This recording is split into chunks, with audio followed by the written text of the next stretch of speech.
There are probably hundreds of ways to paint a portrait. I'm going to show you the way I do it most often. For this foundation, I will be using burnt sienna, thinned with lots of turp. The most important consideration here is accuracy. To create a beautiful finished portrait and suddenly notice that the nose is too long or the eyes are too far apart can ruin your day. First, I think of where the head will be placed on the canvas and mark a top. Then the lowest part, which in this case includes a beard. Then a line about where the eyes will fall. It's usually about halfway between the top of the head and the chin. In this case, because of the beard, I allow a little extra for that. Then a rough center line. That helps me judge how far apart the eyes are.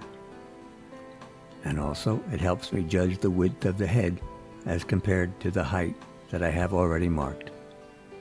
Be careful with these marks. They establish how fat or skinny the person is. Notice how rough they are. That's so I can revise them later when I have more marks to refer to. The base of the nose is usually about halfway between the eye line and the chin line. In this case, it's a little higher because of the beard. Also, I like to use a little circle to show how large the tip of the nose is. Notice the circle is drawn up from where I think the base of the nose is. The mouth is usually about a third of the way down from the base of the nose to the chin. Again, the beard covering the real chin makes this a little tricky. Then I rough in the shape of the skull, plus the outside edge of the hair. I keep it very simple.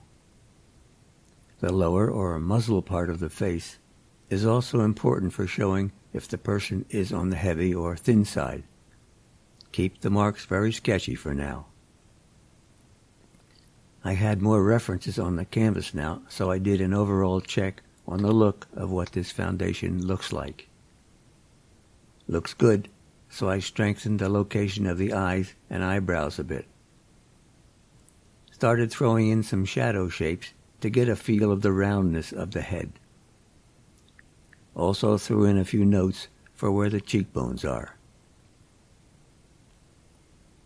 How much does this right ear stick out? I can't even see that left one in the shadow. But I did make a note of the bag under his left eye. Be careful how high you make the shoulders, because that says how long the neck is. On a woman, a longer neck is graceful, and it's wise to always err on the long side, rather than the short side. The background is also a shape, and it describes the shape of the entire top of the head, so be careful with how much hair sticks out.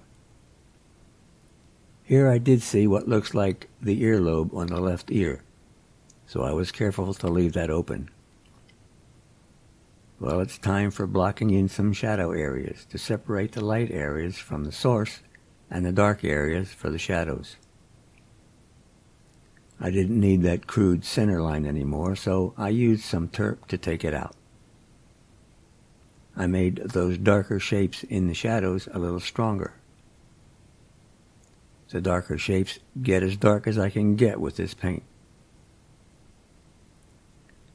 More tweaking all around the edges of the shadows.